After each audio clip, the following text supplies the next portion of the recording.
bienvenue sur les vrais panafricains, la voix des panafricains pour l'unité et la libération de l'Afrique. Ensemble, faisons avancer notre continent.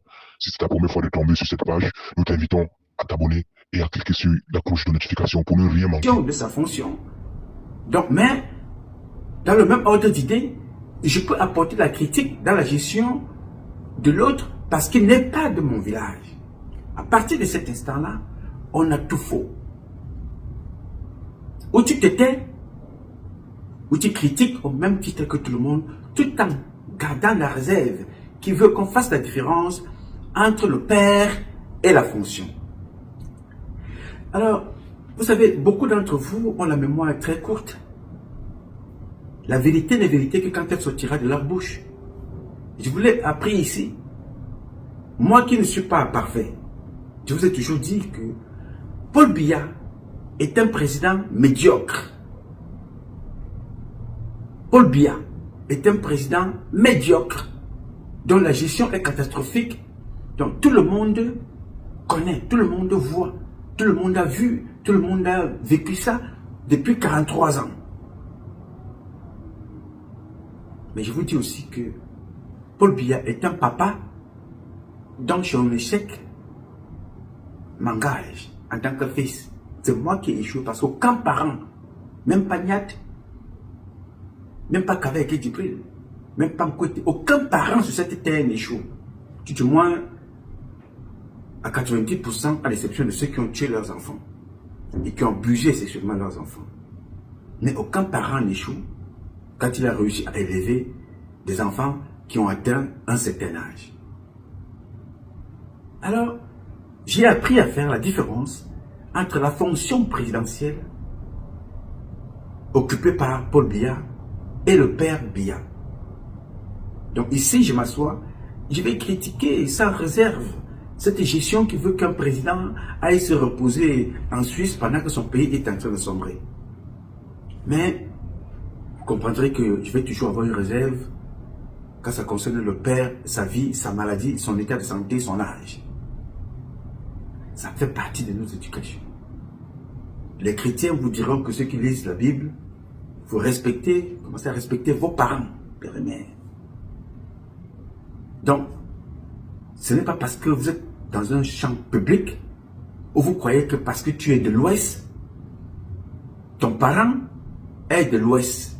Et que Paul Biya, ça te donne la possibilité de t'asseoir, d'insulter sa femme, de l'insulter, parce que les réseaux sociaux nous ont donné cette occasion, nous ont donné cette occasion, parce que les réseaux sociaux demandent à la personne de venir insulter, mais on profite des réseaux sociaux pour venir s'asseoir, insulter à longueur de journée nos parents.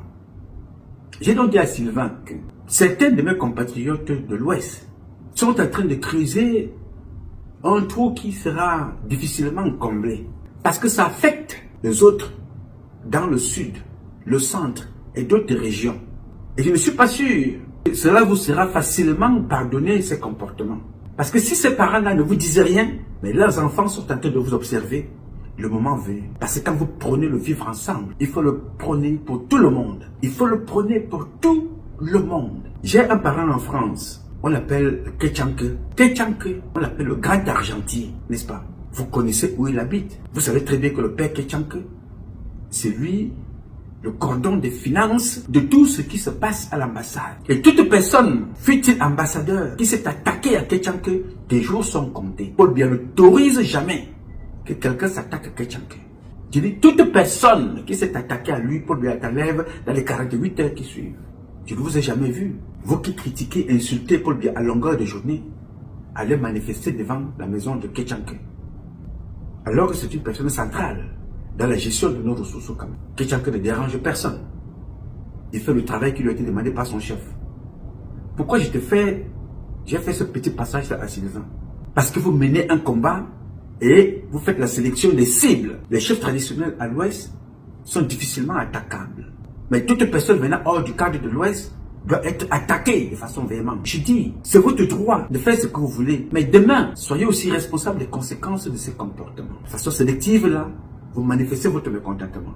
Il faut être... Moi, il y a quelque chose qui me caractérise. Parce que je n'ai ni attendu, ni mes parents du nord-ouest, du sud-ouest, ni mes parents du centre, du sud, de Tchibinanga, ni mes parents de l'ouest, ni mes parents du Cameroun. Je n'ai attendu personne pour dire que ce régime-là est un mauvais régime. Pour dire que ce système est un mauvais système. Mais beaucoup d'entre vous, comme d'ailleurs beaucoup de mes parents du Tchibinanga, ont complètement déplacé le curseur du combat. Il faut s'attaquer aux personnes. Et ça, sans limite. C'est-à-dire que vous ne vous posez pas la question, le sujet dont nous m'en parle là, quelle est la profondeur de ce sujet? Vous allez vous attaquer à son père, à sa mère, à ses enfants, en laissant de côté le sujet pour lequel il parle ici. Et ces comportements-là ont été accentués en majorité par mes compatriotes de l'Ouest, qui sont complètement sortis du cadre idéologique, du débat contradictoire, pour régulièrement s'attaquer aux personnes. Et ça, tous les âges confondus. Je l'ai expérimenté moi-même. Malheureusement, avec moi, je n'ai pas le temps de gérer des émotions. Je n'ai pas le temps de gérer le tribalisme. Je n'ai pas le temps de gérer la jalousie. Je n'ai pas le temps de gérer les intrigues. En quittant le Cameroun, je me suis fait une idée. En quittant là-bas. Parce que je n'ai pas découvert le combat ici. Je constate le combat dans ma propre vie, à partir du Cameroun. Et je refuse ce combat-là parce que le colonel Ndoua, le commandant de la 2e région militaire à Douala à l'époque, me demande d'aller ôter les vies au Bamileke. Bon sang, quelle occasion pour porter le galon, quelle occasion pour rester aux affaires. J'ai refusé, j'étais à la CENI. Je sortais d'une école militaire en France. J'ai refusé. Et je quitte l'armée à cause de cette histoire. Parce que je sais la douleur que ma maman a ressentie. Même si je n'ai pas ressenti cette douleur, mais j'imagine. Parce qu'en voyant les autres femmes, je me dis, mais quand je vais aller ôter la vie à l'enfant d'une autre femme, parce que ces enfants qui marchent là revendiquent ce que vous revendiquez aujourd'hui. Il y a cela très longtemps.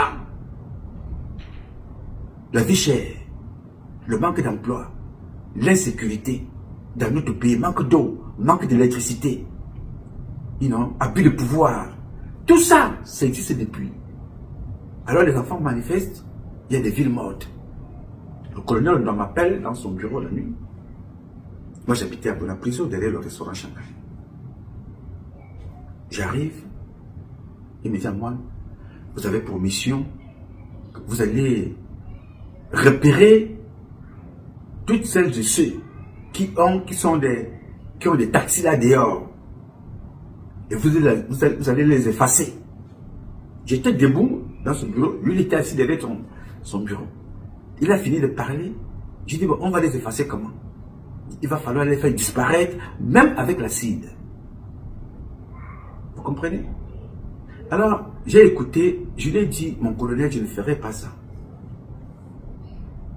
Et quand nous avons fini de parler, je me suis mis au garde-à-vous. Je suis sorti. Je suis allé chez moi prendre une petite sacoche et j'ai pris la direction Yaoundé. Malheureusement, maman Rosette, je raconte cette histoire depuis, ils étaient même encore en vie. Maman Rosette, son mari Ernest Bochan, qui sont des parents. Je suis allé là-bas lui expliquer cette affaire et je lui ai dit que je ne voulais plus faire partie de l'armée. L'armée, c'était toute ma vie. L'armée. Je n'ai plus jamais rien su faire dans cette vie que l'armée. Et quand j'arrive ici même, je crée une structure appelée Cameroon Institute of Peace and Security pour former les militaires. C'est ça qui m'a amené en Haïti. Et je ne remercierai jamais assez les autorités de ce pays et les autorités des Nations Unies qui m'avaient permis d'avoir ce contrat pour l'Haïti. Je quitte l'armée, direction la France, à cause de cette affaire. Je n'ai pas cherché à savoir c'était un Bamileke, un Banganté, ils sont machés. Dès qu'on m'a dit, la plupart des gens qui ont des taxis dans la ville de Douala, ce sont mes compatriotes de l'Ouest qui sont hommes d'affaires. Je n'ai pas cherché à comprendre. Il faut aller repérer ces gens-là pour les ôter des vies. Je suis parti. Maman Rosette, paix à son âme, Quand je suis arrivé là-bas, je lui ai expliqué la situation. Elle m'a dit, ok, va, ton papa va te loger à l'hôtel, tu dors un peu, tu te reposes parce que tu as fait la route. Alors comme je ne voulais pas la contrarier, nous sommes allés avec Ernest Boutchou. Il a payé ma suite. Il m'a donné la clé, il m'a dit voilà, repose-toi, dès que tu te réveilles, tu peux revenir à la maison, manger et on verra la suite. Il m'a donné la clé, je suis resté à la réception, j'ai attendu 2 heures. Et dès que je me suis rendu compte qu'il est parti, j'ai déposé la clé au comptoir, à la réception, j'ai pris mon sac, je suis parti à Douala. Et le lendemain, j'étais en France. Ça fait plus de 30 ans. Je n'ai pas quitté l'armée parce que quelqu'un m'avait obligé. Je fais partie de la famille. Je suis un petit Bonanga. J'étais proche de la famille présidentielle. Maman Rosette, Ernest Boutchon, tout ce monde-là, les Binabidou. Je connais tout le monde, presque. Je serais resté là-bas, devenir un tueur professionnel. Parce qu'à la quête du galant, comme beaucoup d'autres. Je suis parti parce que j'ai choisi mon combat. J'ai donné un cap à la lutte. Défendre, protéger les vies humaines et dénoncer ce que le président n'arrive pas à lire par écrit, parce qu'un militaire écrit toujours et ça doit suivre la voie hiérarchique. C'est-à-dire, même si je vais écrire contre mon chef, je dois écrire là et lui donner ça. Il ne peut pas bloquer cette lettre. Je fais un CV d'une situation, il signe, il envoie, il met son avis et il envoie. Que ce soit la permission, que ce soit un compte rendu, l'armée, c'est la hiérarchie. Je dois refuser et je suis parti. Ça fait plus de 30 ans que ça dure. Personne ne m'a chassé. Et en quittant donc le Cameroun, je suis parti de là avec, dans ma tête, il faut que le président soit au courant de ce qui se passe. Ce n'est pas parce que c'est un bêtis. Ce n'est pas parce que c'est un Bassa, un Douala, un Nordiste, un anglophone, un francophone, un Bamileke ou un Bamoun, je ne sais pas. Mais tout Camerounais, tout citoyen camerounais, quelle que soit sa région, sa religion, sa fonction publique, ne devait pas vivre une injustice, face à mon regard, inactif. Non. Mon regard doit observer quelque chose qui ne va pas et dénoncer ça. J'ai donc su, depuis ce temps-là, faire la différence entre la fonction, les origines, la région ou les régions, mais me limiter sur ce que chacun fait ici pour nous empêcher de vivre aisément et de vivre ensemble. Donc, j'ai discuté avec Alain Sylvain. Hier, pendant au moins 2 heures de temps, on a parlé, on a échangé. À la fin, j'étais confronté, me disant, vraiment, doyen, c'était convaincant. J'ai beaucoup appris dans ce combat. J'ai beaucoup appris dans ce combat. Malheureusement, le comportement de certains d'entre vous, certains de mes compatriotes, vos comportements ont été appuyés et accompagnés par des hommes politiques. À insulter comme ça, ils regardent, ils ne font rien. Parce que vous avez insulté tel, les autres aussi sont financés pour insulter à gauche et à droite. Et là, nous sommes en train de, à la merci de tout le monde, exposer nos parents que nous ne respectons pas. C'est quoi la politique? C'est quoi une présidence? C'est quoi une fonction? Nous vivions comment à l'époque? Donc il faut faire attention avec cette façon de faire. J'ai parlé longuement avec ce compatriote, tout en m'inspirant de ce que moi-même j'ai vécu. Parce que vous avez cru qu'à un certain moment, le combat doit être un combat tribal. Moi qui suis Betty Bonanga, je suis un gars Betty, 100% Betty. Mais je suis à l'extérieur alors que je n'ai tué personne. Je suis interdit de passeport alors que c'est moi qui nettoie votre ambassade là pour que vous ayez des passeports. Beaucoup d'entre vous, Bamileke, vous êtes au Cameroun tous les jours. L'homme qui fait les courses de Ngongo, il est ici, c'est un gars Bamileke, il est là. Ou c'est Sylvestre, je ne sais pas comment on appelle ce compatriote.